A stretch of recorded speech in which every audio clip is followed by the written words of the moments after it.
router Cisco 1700,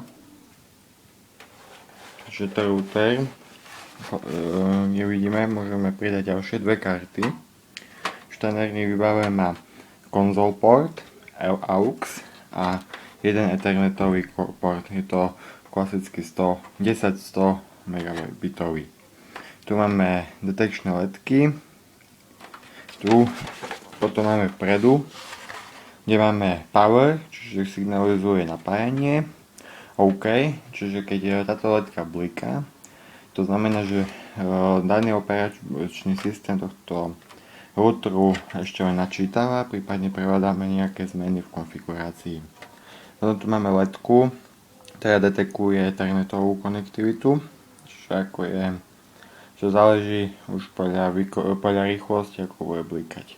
Tu už máme ďalšie ledky, ktoré budú signalizovať karty, ktoré sa tu pripoja ďalšie. Čiže toto je napájací kabel, vidíme, že je kvalitne hrubý. Trafo, tiež dobrej kvality. Zvláštnosťou je, že tento router je napájaný káblom, čiže kde máme už viac napätí, čo je to 12 V plus minus 12 V a 5 V. Čiže router obsahuje jeden ventilátor, ktorý je tejto časti, ale v skutku sa mi ešte nezapol. Tento ventilátor sa musí zapne asi až keď sa router viac nahreje.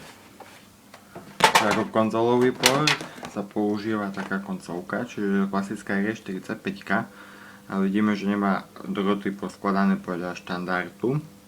Je to špeciálne ako sériový port, ktorý potom prevádzam takto na redukciu, na klasický sériový a potom mám sériový na USB, keďže môj notebook už nepodporuje sériový port.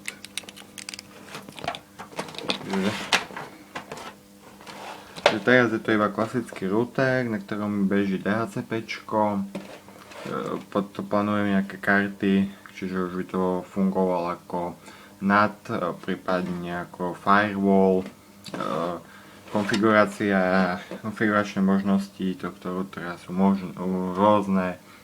Môžeme napríklad dať aj DSL kartu, čiže slúži na pripojenie DSL priamo. Veľkou nevýhodou je, že toto routery nemajú nejaké administračné webové prostredie, čiže všetko sa konfiguruje cez konzolu, prípadne na telnet alebo SSH.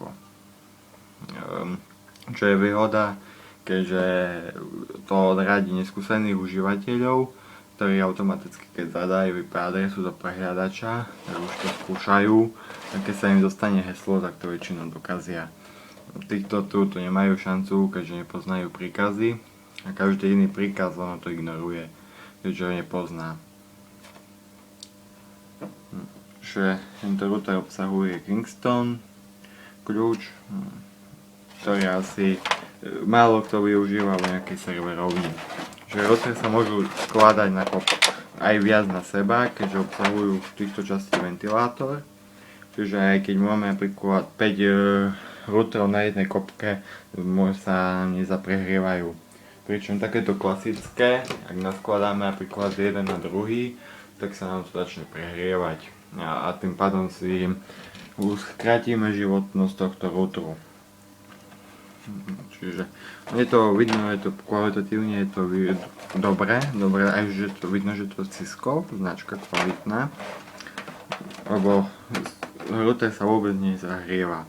Preto už mi to beží asi 5 hodín a robil sa na ňu rôzne zmeny, čiže sa zrobilo. Čiže tento router ešte obsahuje vnútri aj VPN-kovú kartu, čiže môžem jedno VPN spojenie vytvoriť. Čiže teraz keď odšrobujem túto zaslepku, tak môžeme vidieť, neviem či to vidno, ale vnútri je rámka a je aj karta na VPN. Čiže tento router má rozšírenú RAM a na 32 megabitov, keď si pamätám, a VPN kartu.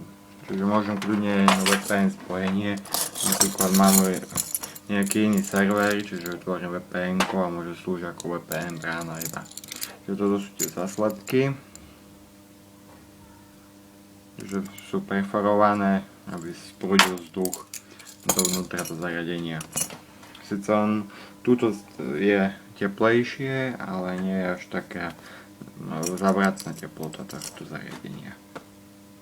Čiže podľa mňa tento ventilátor sa bude spúšťať asi keď pridáme rôzne karty, keďže už sa tu bude akumulovať viacej tepla, keď tu už pridáme dve karty. Čo sa týka transformátora, že napája sa klasicky, že nejaké špeciálne koncovky nie sú, klasická klama a počítač, do 16 A koncovka. Len jedine čo je rozdiel je pripojenie do modulu, že nie je to klasika, ako poznáme u tých lacných, že máme DC adapter, jednoduchý 12V, vnútri nejaký rozdeľovač, tak už si to delí nejakých 5V, 3,3 alebo 12, alebo aká potrebuje čip. Ale tuto už si to delí to adapter. Je to výhoda, keďže je menšia spotreba. Čo som meral, tak tento router má spotrebu okolo tých 5 až 6 W, čo je dobrá spotreba. Keď si vezmem niektoré týchto lacných, tak tie majú aj 8 W. Switche. Rôzne. Čo tu je adapter? Môžeme vidieť hodnoty. Adapter je dosť naddimenzovaný, čo by podľa mňa potiahol aj 2-3 také zariadenia v pohode. Vôbec ani sa nehreje, nevydáva rôzne zvuky ako niektoré lacné adaptery. Aj tie káble sú hrubé, že je to kvalitné zariadenie. Tento router je konkrétne vyrobený v roku 2001, čiže už je to postaršie zariadenie, ale doteraz sa používa a slúži a podľa mňa ešte bude to dlho slúžiť.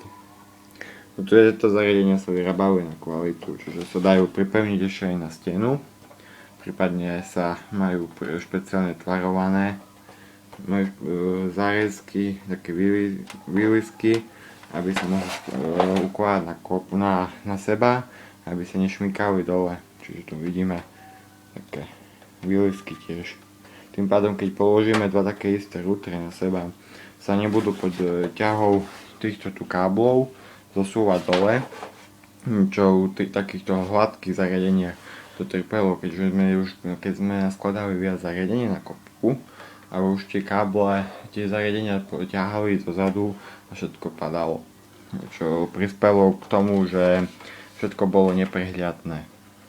Tu vidíme pekne, že to prehľadné, kde sú ledky duálne, ledky sú aj vpredu, aj vzadu, keďže je to počítané, že router je niekde v reku a asi pre zistenie stavu routera, že by sme nechodili z jednej strany reku do druhej, tak si pozrieme, že stav, ako je, čo to je, čo robí router, čo tie ledky signalizujú.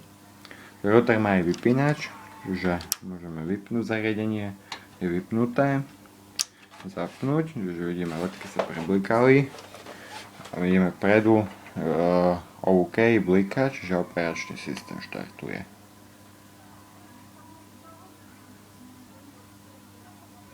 Štartuje to síce troška dlhšie, ale po naštartovaní už to ide pekne.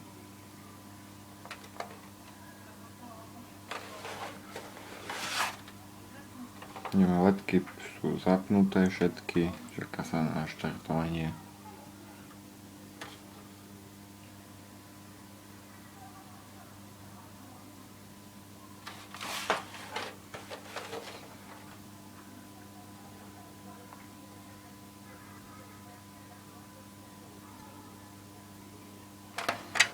Takže zatím všetko.